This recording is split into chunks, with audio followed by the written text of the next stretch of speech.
Well, I'm excited to have this conversation because I feel like I'm still buzzing from the trip that's induced by watching Captain Skinner's art show. Mhm. Um, so haven't taken drugs in years, but I felt like I did. So hello Uh, everyone. This is Matt Orozco from Macabre Daily here, and I am so excited today to be joined by two creators. One of them is Skinner, otherwise known as Captain Skinner, who is the co-creator and star of Art Show with Captain Skinner. The other is Allen Cordell, co-creator and director of Art Show with Captain Skinner. Gentlemen, thank you so much for joining me today. Of course, our pleasure. Well, I can already tell I love Alan's shirt, so I'm in good company with someone who enjoys Peter Jackson's early work. Yeah. Um, but curious just to know a little about the background here, because for those that are unfamiliar, Art Show with Captain Skinner is, as I think the log line puts it best, Bob Ross meets Evil Dead in space. I think that's entirely accurate and then some. But how did you two initially get introduced to each other? well, I used to work for a place called Super Deluxe, and they like their whole thing was like making viral content for the web. And when I first started working for them, they sent me to the Bay Area to make three videos. One was the Jelly Belly factory, one was a fortune cookie factory, and the third one was like filming Skinner do a time lapse of a painting. and and as soon as I met Skinner, we just started talking like while he was working on the painting about doing like a show together, that something inspired by Pee-wee's Playhouse. And then like a few weeks later, I pitched it to the guys at Super Deluxe, and we got a show there called Drawing with Skinner. But that was more of an interview style show where Skinner had a celebrity guest on every episode. And then Super Deluxe got axed when some corporate merger happened. We all lost our jobs, but then Skinner and I kept talking over the years about doing a different show that was sort of like an offshoot or like an evolution of Drawing with Skinner. And then we like shot a pilot during the pandemic just for fun. And yeah, it took us a while to like edit it, put it together. But then one day Skinner sent it to his friends at Etch, the pilot, and I had long forgotten about it, this thing that we made. And as soon as those guys at Etch saw it, they were like, let's make 10 episodes of this. That's Yep. awesome. Yeah. Exactly. And what I find so fascinating about what you're just sharing, Alan, is that how you and Skinner initially met was having the conversation. He's painting and you're having a conversation with him, and then that manifests into drawing with Skinner. Which it's weird that you mentioned that because I haven't seen drawing with Skinner, but in my mind I was thinking to myself, man, this is like Space Ghost Coast to Coast, except without guests, but just the same vibe of just unhinged anarchy all the time. Mhm. Um, and Skinner, like from your process, like is interaction as you're creating something that's really important to how you produce, right? Because I feel like a lot of artists could be like, no, leave me the fuck alone when I'm trying to do something that requires a lot of focus and attention. But you, on the other hand, are like, you're literally giving us a stream of consciousness with this show. So curious, kind of how you determined or how you figured out that, yeah, I like to kind of talk to people while I'm working. Well, I mean, I am alone a lot, and I think that my brain does go, uh, I think my brain thinks it's like on Saturday Night Live or something. I don't know what's going on, but no, I mean, as an illustrator, as a professional illustrator person, am alone a lot. I am navigating many, many hours of just illustrating by myself. And so, but as a kind of entertainer, obnoxious person, I have to both. They come together. And there's been lots of times where I had to paint in a performative way, like at festivals or big, giant music festivals and stuff. And people will come up and ask you tons of questions, and they're all drugged out or something, or people, so I end up, talking to people and whatever, but there's it's maybe the only multitasking thing that I can do well, but like, I think,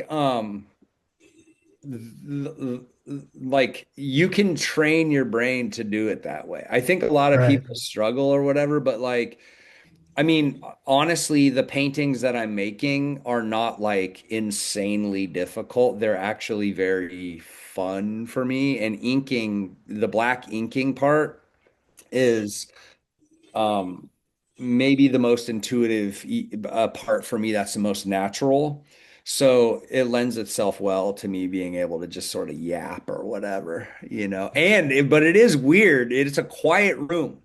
It's just a room full of people and it's quiet and I'm just sitting there inking this thing talking. And it's kind of surreal, honestly. You're just like talk and it's like being inside my own brain. It's fucked up, you know.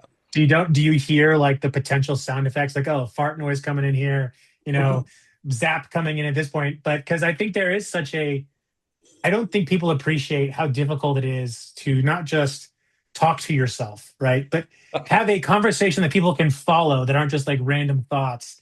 And then also while you're doing that, even if it is like, again, filling in color or filling in blacks, right? Like, you know, you've kind of got the sketch already made. So really what you're doing is kind of applying the style. But yeah, it's still, it's not easy to get yourself into a headspace of actually manic chaos while you're also creating order on the canvas.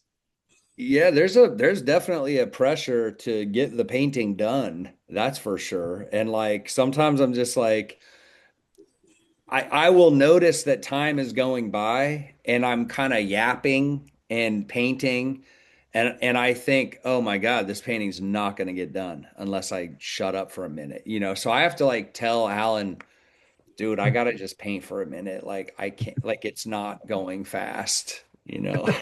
Yeah, Skinner will get quiet every now and again, and I know he's just like focused on getting the painting done. So I'm like, all right, we'll just no talking for like the next 10 minutes, just paint and it'll be time lapse or whatever. I mean, I think that's another question I had for you both, is like the editing process. Because one, like when it comes to the pre and the post production side of this, that, yeah, I think again, it's one of those, you don't think about it, maybe you don't realize, but there's so much happening in this, from the edits, from the cutaways to the sound. So I'm curious to know about how much of this is scripted, and then how much of the script kind of like, is the script more of an outline, or is it just kind of like, you know, obviously I don't think, I feel like it's not verbatim, so you can correct me there, but an outline, and then how does that influence like the potential edit in the after, after the shoot? Well, the script, I mean, each episode has, things we definitely want to incorporate, like the Space Cowboy, the intro, the outro, and then for each episode, I'll just have like bullet points of random ideas that I think we could squeeze in. And then while we're filming, if we have extra time, I'm like, okay, let's just film this thing like before we come back from lunch. Or let's film this thing at the end and I'll just find somewhere to put it in because I think it's a cool idea. Um, Yeah, there's a lot of just like in the moment. It's a soup. It's getting cooked, you know, and every episode has like a theme, right? So I'm just like, okay, science. And then in my mind, I'm like, all right, what do you know about science, dummy? You know, like you know, and then like we just sort of go for it. But I'm kind of freestyling, and then Alan will be off to the side, and then if he's like, okay, this is good, like say something about this, or like what about this, what about that, you know. So it's fully a collage. It's a collage soup.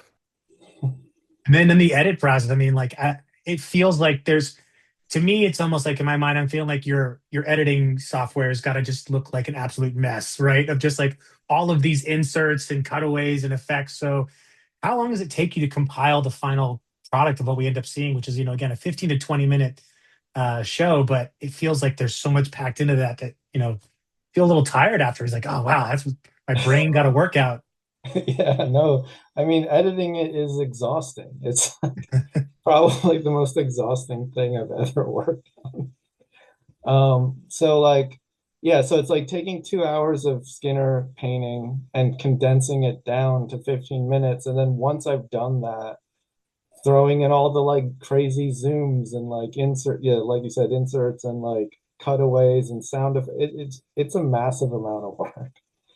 But I mean, 2 hours to 20 minutes is an impressive amount of editing. yeah. Is there ever going to be like a Skinner B-roll we're going to get of just like the things they didn't make the final cuts, or are those gone for a reason? Oh, No, there's tons of good stuff that didn't make it in. If someone, maybe if we can hire someone to just skim through the footage and find stuff that, but yeah, there's just like, we could probably make a whole second season out of the stuff that got cut out. Well, that's great. I mean, is there plans to like continue doing this? You're a little bit past the halfway mark. You've got 6 episodes under the belt, with 10 on the slate. So, has the reception been positive enough where Etch is like, yes, let's more Skinner, more galaxies? I mean, it, nothing official's been said yet, but I feel like we could certainly make another season, and I think everyone's excited about it. So we'll see what happens. yeah, it would be cool if somebody just some streaming service came in with a bunch of money so that it wasn't like three people making it, you know? Right. Give Alan a break. Like Alan can have some partners in the editing bay of just like, I can't, there's just too many, I can't choose between these different fart noises. I'm not sure which one's wet enough for this exact moment when the Space Cowboy steps in it. But um, I want to remind everyone watching this that you can catch these episodes weekly on YouTube, on Etch's Substack. So please go do yourself the favor and catch up on all these amazing episodes. It is a joy to watch this show unfold.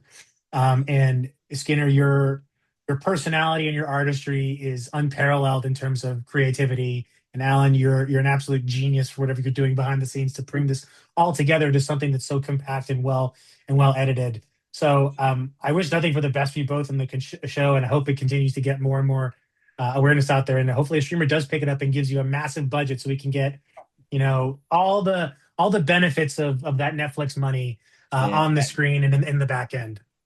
Dude, thank you so much for your comments. It feels like you really get the complexity of what we're doing, and I feel seen, and I feel like you get it. You understand.